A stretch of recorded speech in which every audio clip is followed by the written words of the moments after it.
The sun was setting over Westhampton Beach, casting a warm golden hue across the quaint town.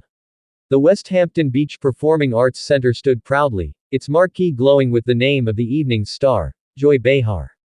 The excitement in the air was palpable as fans gathered outside, chatting animatedly about the comedian and television host they had come to see.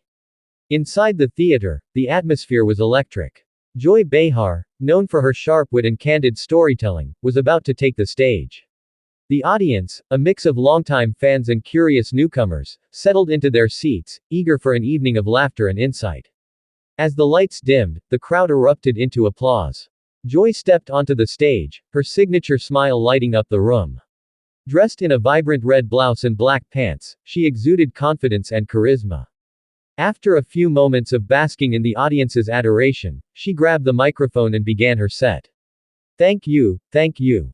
It's great to be here in Westhampton Beach. You know, I love this place. It's like the Hamptons, but with less pretension and more fun. The audience chuckled, already warming up to her.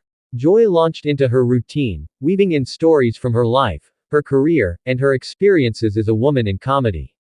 But it was when she began to talk about her first ex-husband that the room truly came alive. Let me tell you about my first ex-husband, she said, leaning in conspiratorially. I was young, naive, and thought I was in love. You know how it is, everything is magical until you realize you're married to a guy who thinks doing the dishes means putting them in the sink and calling it a day. Laughter erupted from the audience, and Joy continued, painting a vivid picture of her early marriage. She described her ex-husband's obsession with his collection of vintage comic books, which he treated with more reverence than he did their relationship.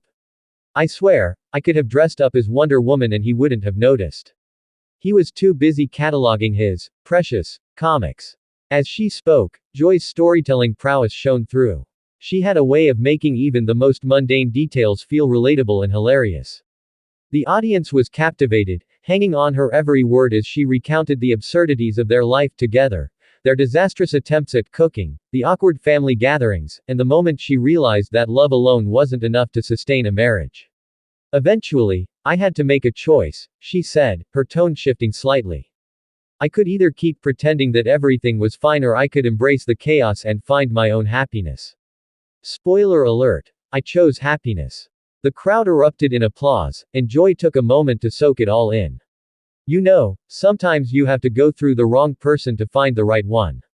And let me tell you, I've had my fair share of wrong ones. As the night went on, Joy shared more stories, each one funnier and more poignant than the last.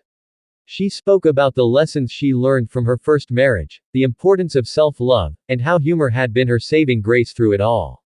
The audience laughed, cried, and connected with her in a way that felt deeply personal. By the end of the evening, Joy had not only entertained but also inspired. As she wrapped up her set, she looked out at the audience, her eyes sparkling. Remember, folks, life is too short to take seriously. Laugh at the absurdities, embrace the chaos, and never settle for less than you deserve. Thank you for watching.